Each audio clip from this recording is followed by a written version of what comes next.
परछाई शरीर से लंबी होने लगे तो समझ लेना चाहिए पुत्री कि सूर्य के अस्त होने में अब अधिक समय नहीं रह गया। मैं तो उस क्षण से डर रहा हूं जब धृतराष्ट्र प्रणाम करेगा और मेरे ये हाथ इस सोच में पड़ जाएंगे कि आशीर्वाद के लिए उठे या ना उठे। तो आज के किल्विश को भी चेतावनी दे दीजिए। किल्विश तो तब मरेगा जब लोगों के दिमाग में पाप मर जाएगा। एक भी जिंदगी में एक भी इंसान के दिमाग में पाप है, किल्विश जिंदा रहेगा। इसी मेरे को भी नहीं मालूम है कौन। मैं शक्तिमान हूँ, गंगाधर हूँ, भीष्म पितामह हूँ या चौधरी सारंग हूँ। देखिए, जब आप अपना नाम भूल जाते हैं और कोई कैरेक्टर आपका अगर इतना पॉपुलर होता है कि लोग आपको उस नाम से जानते हैं, तो ये हमारी उपलब्धि मानी जाती है। मैं पैसों से ज़्यादा इसको मानता हूँ। आज के समय में फिल्म जी, अभी आपने बहुत तीर दाग दिए। हाँ सर, माइनिमम के जो सफर है आपका वो कब से शुरू हुआ और कैसे? डेढ़ कोरोना से पहले समझ लीजिए आप, क्योंकि कोरोना के बाद तो शुरू होने का मतलब नहीं है। तो आप गिनती कर लीजिए उस हिसाब से। ये मेरे पास आए थे, इन्होंने एक मुझे कहा कि सर हमारी एक टेक्निक है जहाँ हम 200 पेज की किताब 3 घंटे में बच्चा याद कर सकता है। मैंने कहा क्या मजाक कर रहे हो, पॉसिबल ही नहीं है मतलब। और बोला नहीं। फिर उन्होंने जब मुझे बताया कि ऐसा है, फिर मैंने भी रिलेट किया कि आपका हमारा मिड ब्रेन होता है जो बहुत कम यूज़ करते हैं लोग, उसको उजागर करें तो आप चीज़ें, हमारे यहाँ लॉन्ग टर्म मेमोरी होती है, शॉर्ट टर्म मेमोरी होती है। तो एनीवे आई गॉट कन्विंस्ड कि ये अगर टेक्निक अगर कोई सीखे तो बच्चे हमेशा, इवन मैं भी उसमें इंक्लूड हूँ, मैथमेटिक्स से दूर भागते हैं। I am BSc LLB actually, but BSc में मैंने पहले मैंने मैथमेटिक्स ही छोड़ दिया। सेकेंड ईयर में जाके, थर्ड ईयर में मैं केमिस्ट्री फिज़िक्स, फिर फिज़िक्स छोड़ दिया। तो मैथमेटिक्स को इजी बनाना, जैसे हमारे बहुत ग्रेट रामानुजन भी थे, और हमारे यहाँ पर तो योगा में भी, आयुर्वेदिक में भी योगिक मैथ्स है शायद। तो कई लोग, गलतियाँ हैं हमारे सरकार की। मैं तो सरकार को ही दोष करूँगा, क्योंकि हम वही करेंगे जो सरकार हमको करवाती है। पेपर वही पढ़ते हैं जो पेपर में डालते हो। आप लोग कल लिख लोगे कि कल कल कल ईद थी, तो हम मान जाएंगे हाँ कल ईद थी। मतलब चैनल और न्यूज़पेपर इतने हावी हो गए कि लोगों ने दिमाग बंद कर दिया। आजकल सिर्फ चैनल और एक गूगल, ये टीचर बन गए हैं। तो जो आजकल जो गीत बन रहे हैं, ग्लोरीफाई किया जा रहा है नशे को, हिंसा को, तो उसमें क्या उसको मैसेज देंगे आप? देखिए, अभी मैंने रिसेंटली आनंद जी भाई का इंटरव्यू लिया। मेरा एक शो चलता है दी MK मुकेश खन्ना शो, जहाँ मैं सेलिब्रिटीज़ के इंटरव्यू, बहुत पॉपुलर हो गया। तो कल्याण जी आनंद जी भाई के, मैंने आनंद जी भाई को कहा था। तो बातों बातों में आनंद जी भाई में हमने म्यूज़िक इंडस्ट्री के बारे में काफ़ी डिस्कस की। बोला मुकेश जी, एक आपको घटना सुनाता हूँ। मेरे पास एक माँ आई, अपने बच्चे को लेकर आई, मोटा छोटा बच्चे, आजकल के खाते पीते बच्चे होते सब, और आके बोला इसको गाना बहुत अच्छा आता है, बहुत अच्छा गाना गाता है। तो बोला अच्छा। तो बोला क्या है? बोला सुनाओ। तो तैयार हो गया। फिर वो शुरू किया, वो जीने के 4 दिन, जिंदगी के 4 दिन, बिना कहा था। तो आप लोगों ने सुना होगा गाना कि जवानी फिर आएगी ना, कर ले सब कुछ करना है। तो आनंद जी भाई ने कहा आप लोग ये गाना सिखाते हो अपने बच्चों को?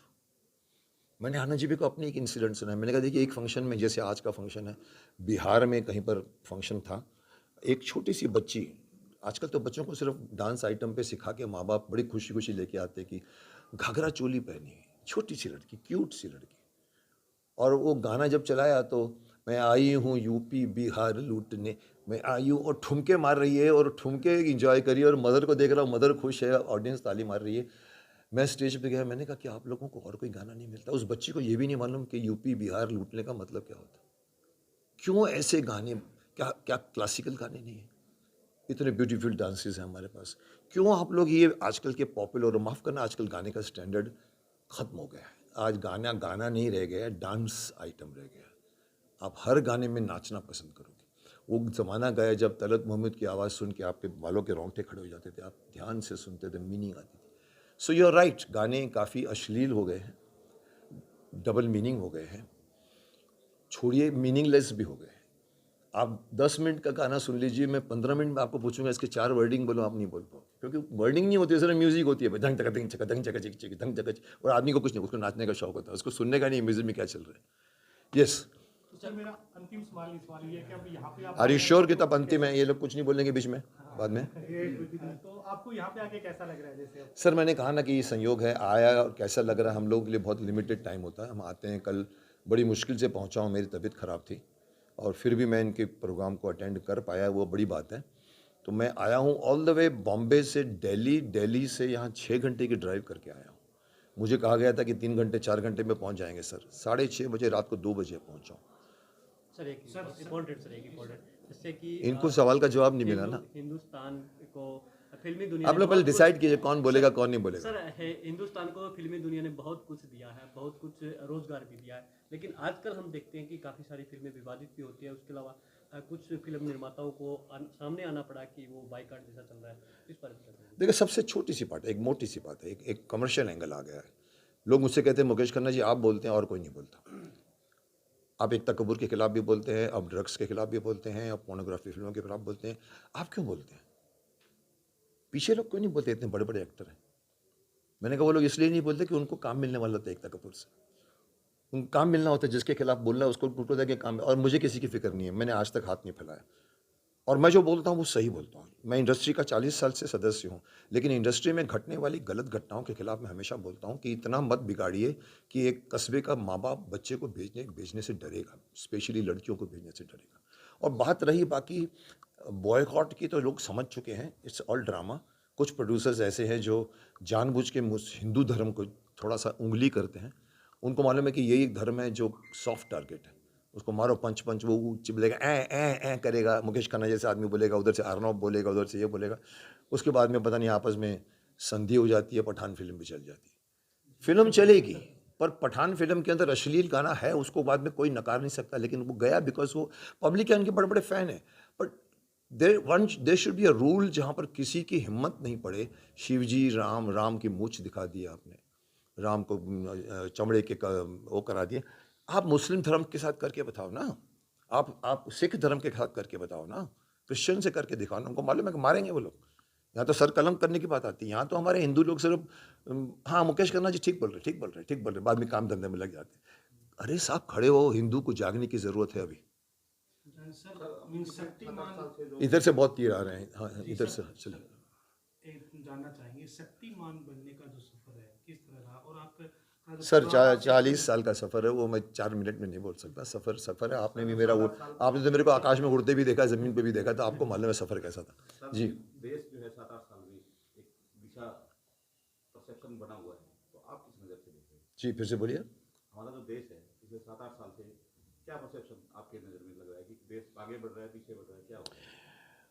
देखिए एक छोटी सी बात बोलूँगा, शायद मोदी जी को भी बुरा लगेगा। मैं मोदी जी का, सब बोलते सर आप भगत है, मैंने कहा मैं किसी का भगत नहीं हूँ, मैं देश का भक्त हूँ। जो अच्छा काम करते हैं अच्छा बोलता हूँ, जो बुरा करते हैं मैं बुरा भी बोलता हूँ। मैं एक पार्टी से नहीं जुड़ा हूँ किसी, हालांकि मैं एक पार्टी के विचारों से जुड़ा हूँ। मैंने बहुत कैंपेनिंग की जब वाजपेयी थे उस ज़माने में। लेकिन आज मोदी जी कहते हैं कि हमारा देश 25 सालों के बाद में सबसे ज़्यादा युवा देश होगा। आप सब जैसे लोग तालियां मारते हैं, हाँ हम लोग युवा देश होंगे, पूरे वर्ल्ड में सब बूढ़े होंगे, हमारे यहाँ वो युवा चलता होगा। मैंने कहा मैं एक सवाल उठाता हूँ, कोई नहीं उठाता है। आप ये पूछेंगे सवाल कि वो युवा जब 25 साल के बाद वहाँ पहुँचेगा, कितना युवा होगा, कितने उसके कंधे स्ट्रांग होंगे। आजकल के बच्चों को जो एजुकेशन मिल रही है, जो गूगल के थ्रू जो वो देखते हैं, जो नहीं देखना चाहिए उनको, वो बच्चा वहाँ पर आपको क्या लगता है कि सीधा पहुँचेगा? उसके कंधे डगमगा रहे होंगे। तो हमारा देश क्या उन कंधों पर टिकेगा? पहले यूथ को सुधारिए, रूल्स बनाइए, गूगल को बैन करिए। कई आइटम्स को, मेरे हिसाब से तो गूगल 6 महीने के लिए आप लोगों को सबके हाथ से मोबाइल फ़ोन छीन लेना चाहिए। बोला एसटीडी में काम करो, चलो जाके फिर से ग्राउंड फोन में काम करो। आप करके देखो, आप आपके पूरे बच्चे लोगों का रोमांच सब बंद हो जाएगा।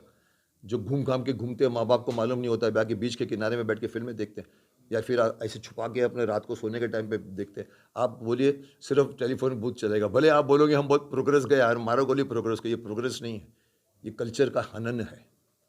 हमारे देश का कल्चर जो नालंदा जैसी जगह में लोग पढ़ने, आज सब कुछ होने के बाद में हम बोलते हैं हम अपने बच्चों को नहीं संभाल सकते। एक बच्ची तो ये भी भूल गई कि संजीवनी पहाड़ किसके लिए उठा के लाए थे हनुमान जी। कल ऐसा यूथ होगा जो अपने दादाजी का नाम भूल जाएगा। तो कहने का तात्पर्य है कि आप बोल रहे हैं कि किस तरह के देश को मैं देख रहा हूँ, तो मुझे चिंता है देश की। हम भले ही हमको 5G मिल जाए, 10G मिल जाए, मेरे पास 3 फ़ोन है, लेकिन मैं फ़ोन को फ़ोन समझ के यूज़ करता हूँ। ये लोग फ़ोन को पूरा थिएटर बना दिया है। जहाँ से आप वर्चुअल वर्ल्ड में इतने घुस जाओगे कि आपको रियल वर्ल्ड नहीं मालूम पड़ेगा, because this is most dangerous. Social media is the most dangerous progress of the country. जहाँ आप, मेरे 12 लाख से ज़्यादा सब्सक्राइबर्स हैं, मैं 12 लाख के सब्सक्राइबर में एक या दो को जाके अलावा किसी का फेस तक नहीं जानता हूँ। जब कमेंट भेजते मुझे नहीं मालूम कि 10 साल की बच्ची है या 35 साल की बच्ची है या 55 साल का बुढ़ा है, आप उसको एक्सेप्ट करते हो। अंगूठा ऊपर है, अरे साहब मेरे सब अंगूठे ऊपर है, अरे वो अंगूठे के पीछे कौन है आपने देखा है क्या? आपके माँ बाप है, भाई बहन है, यार हैं, बैठो उनके साथ, वो आपके सुख दुख में काम आएंगे, ये लोग कोई काम नहीं आएगा जी। और कोई बचा बस लास्ट हाँ डायलॉग, मेरी बाप, परछाई शरीर से लंबी होने लगे तो समझ लेना चाहिए पुत्री कि सूर्य के अस्त होने में अब अधिक समय नहीं रह गया।